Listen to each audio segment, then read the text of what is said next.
Breaking news. Breaking news. Breaking news. Hongrie. Le chef de l'État tchadien, son Excellence Mahamat Idriss Déby Itno, visite une ferme laitière. Merci de rester sur CNN.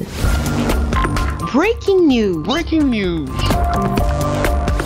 La modernisation du secteur de l'élevage au Tchad est une priorité majeure pour le président du Tchad, son Excellence Mahamat Idriss Déby Itno, en se basant sur l'expérience de la Hongrie, qui a connu un succès dans ce domaine, en mettant l'accent sur le transfert des compétences et l'option choisie. D'où la raison du déplacement du chef de l'État tchadien, son Excellence Mahamat Idriss Déby Itno, à la ferme Vitafort, située à 40 km à la sortie sud de la capitale hongroise, Budapest. À son arrivée, le chef de l'État tchadien est reçu par le ministre de l'Agriculture hongrois, M. István Nagy, qui avait à ses côtés le directeur général de la ferme Vitafort. Dans cette ferme, il y a un ingénieur tchadien nommé Paluma Taikiba. Depuis 5 ans, il travaille en collaboration avec ses collègues hongrois. Très impressionné, le président tchadien, son Excellence Mahamat Idriss Déby Itno, a eu une longue conversation avec son compatriote et l'a encouragé dans l'exercice de ses fonctions. Selon son directeur général, M. Klaus Zautan, la ferme Vitafort est une filiale de l'université hongroise des sciences de l'agriculture et de la vie et représente un modèle réussi d'industrialisation du secteur de l'élevage. D'autres experts se sont succédés pour vanter l'expertise à cette ferme qui est présente dans 24 pays d'Asie et d'Amérique latine.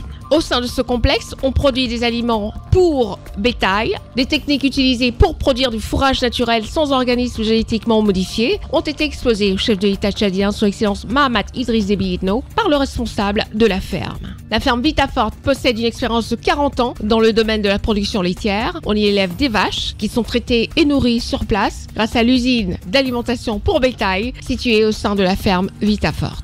De manière concrète, on compte 3000 têtes, dont 1000 têtes de vaches laitières. Ces vaches produisent 35 000 à 40 000 litres de lait par jour, soit 20 millions de litres de lait par an. En Hongrie et à l'étranger, ces produits laitiers très prisés sont vendus sous différentes formes, telles que le lait pasteurisé, les yaourts, les fromages et les laits en poudre, pour ne mentionner que cela. La partie hongroise a émis le souhait d'implanter une de ces fermes au Tchad. Elle sera spécialisée dans la production de lait de vache et de chamelles. Pour une ferme qui compte 1500 chamelles, la production de lait en poudre générera un bénéfice de 35 000 € par jour. Selon les experts de la ferme Vitafort, le lait de chamelle en poudre est très prisé en Chine et dans les pays du Golfe. Le Tchad est un pays d'élevage de premier plan et ce projet a été approuvé par le président de la République du Tchad, son Excellence Mahamat Idriss Déby Itno. Son objectif est de développer ce secteur essentiel et de faire bénéficier les Tchadiens et les Tchadiennes des produits et sous-produits de ce secteur qui est intégré dans son programme politique. Merci d'être sur CNN, la télévision autrement. Les programmes se poursuivent. Retrouvez toute l'actualité afro-mondiale en ligne et en multidiffusion sur CNN, C-Web Info et plateformes digitales, Facebook, YouTube, Instagram et en simultané sur Radio Voltage 2.